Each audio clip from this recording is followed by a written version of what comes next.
going on, guys? It is MurderInc here, back with another Raid Shadow Legends video, and today we're going to be talking about the current state of Raid. How are they doing?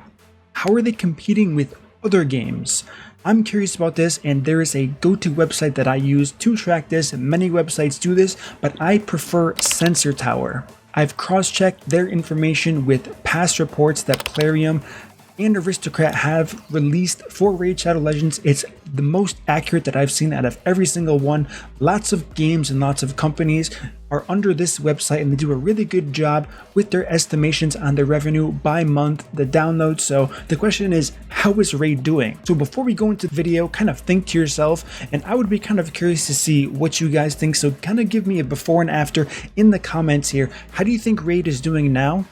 And let me know what you think after I show you how they actually did in the month of March in the entire world. Now, not all of the data is going to be here. I'm going to get into the specifics of that a little bit later on when we start talking about it, but I think you're going to be quite shocked at what you're about to see. Alright guys, so as we can see here, we are on Raid Shadow Legends on this website, Sensor Tower, looking at March, downloads 300,000, revenue $8 million.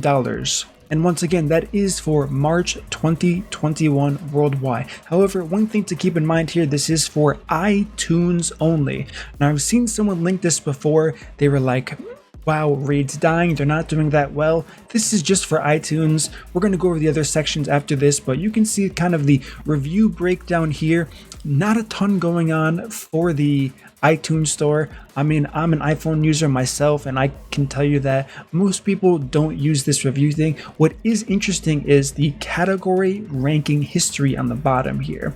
So how is Raid doing? They are currently sitting at 11 for iPhone, grossing games role-playing. That is the breakdown for the section. They are currently ranked 11th here, and earlier they were ranked 8th as of Thursday, February 4th, 2021. So they've been dropping.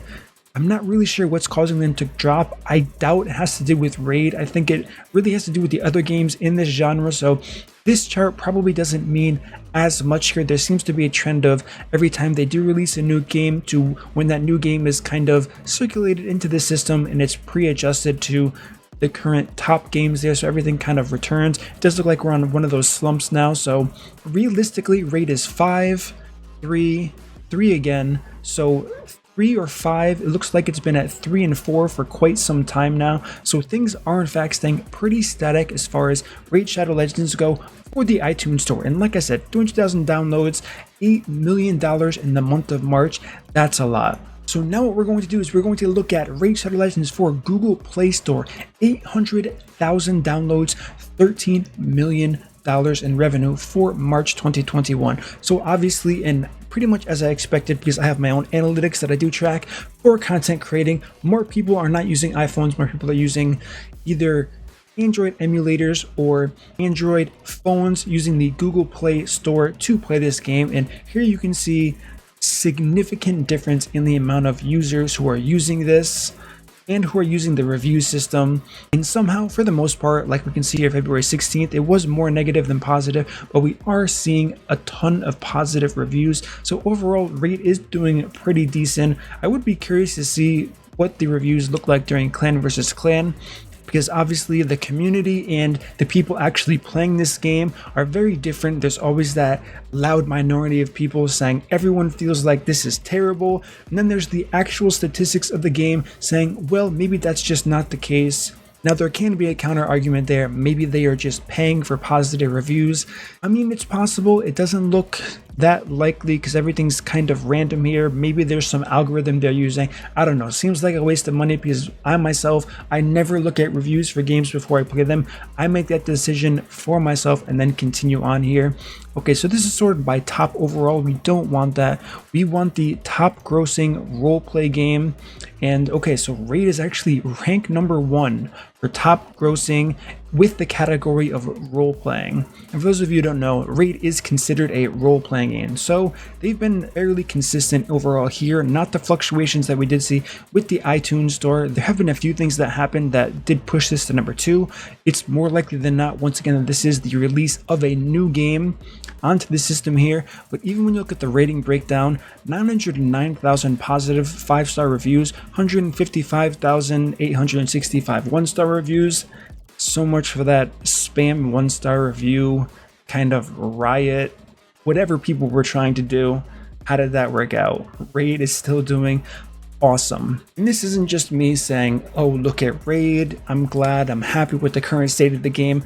Obviously, they can always do better, but as far as the success of the company, it is always something that I've looked up to. You can never make every single person happy, but the fact that they're doing so well is kind of amazing, despite all of the, I guess, negative, like I said, loud minority. I hate saying negative because it's much easier in a, I guess, digital and electronic environment for the loudest voice to always seem like the dominant voice, and it's just not the case. If you have someone make a video saying Raid's doing terrible, and you have 10,000 comments of people saying you're right, Raid is a terrible game, they could be doing much better. Look at this number here, 800,000 new downloads in March. None of the numbers of any single YouTube video you will ever watch bashing on Raid is going to come close to a percentage of their monthly new download users. So this is pretty much why in all of my content you will notice I keep a rather positive and light look on the way things are run. Unless I think something's extremely flawed, then I'll try to figure out a way to make it better instead of complaining about it. Because like I said, there are tons of people who love this game and these statistics do not lie. So with all of that being said and this looking extremely successful, one thing that you don't see here that's a huge point, Plarium Play isn't even on this website. There is no way to currently search Plarium Play. I have tried, and one thing that I just noticed, don't be fooled by this saying US region. These numbers are for the worldwide. I made sure that these were correct here. But back to what I was just saying, Plarium Play, all of the purchases there, we will not see. The downloads here are pretty straightforward. I guess it is possible from some of their YouTube advertising or Twitch marketing advertising that people can download it straight through the website and those downloads will not appear here. I would assume those numbers are rather small. However, like I said, it is in fact possible. But with the numbers we saw from iTunes, 8 million, added to the $13 million from Google Play, and now considering this unknown factor number we are getting as their revenue from Plarium Play, this company is making an absolute killing. Absolute killing. So some people have been worried and say, hey, Raid is going downhill. I don't think they're going to survive. I would say after this video, this is just for March. You can definitely, like I said, go to sensortower.com, track these statistics on your own. I know it's something I'm personally interested in, so I do check this out just for fun. I check on other games as well, just to see how they're doing. And just in case you're curious, we can look at something like Summoner's War. They have 100,000 and 10 million from the iTunes store, different from the 300,000 and 8 million, I do believe, from Raid Shadow Legends. So they have 200,000 less downloads. People are spending more money here. Now, to my knowledge, they don't have any type of launcher themselves, so this must be a rather expensive game, or they just have a bigger player base spending much more money. Now, with that being said, let's go ahead and look at how they're doing on the Android platform. So for Android, once again, they have 400,000 downloads and $10 million in revenue. So the revenue is actually quite solid across the board here. And with me having no idea if they have an actual PC launcher at all, I can't really say who makes more money. If they have a PC launcher that you can make purchases through that doesn't have to be in the phone, then it's definitely possible they're making as much money per month as Raid. They're a much more established and older game than Raid, so I wouldn't be surprised. As we can see here in the description, 7-year special scroll times 100 giveaway event, so 7 years compared to just over 2. That's a long time.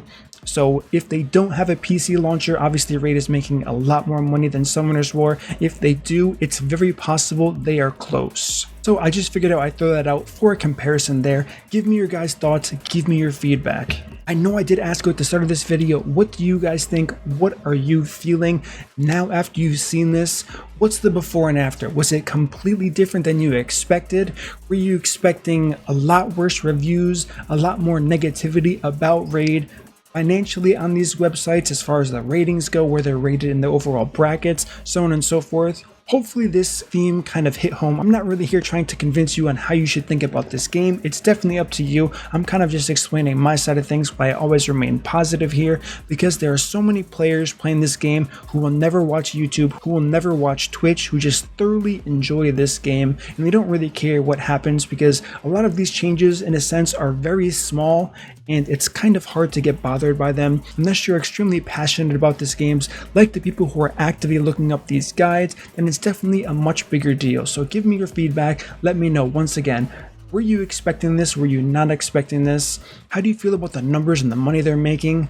I kind of wish they would use some more of that money, less on advertising, more into the game itself, making it much better. I think they can do personally a lot better for their downloads and revenue that they are making on every single platform, with a few major quality of life changes to this game. Most of the ones that we already know about: duplicate system, some major reworks on champions, making them all kind of make sense and usable for every single player.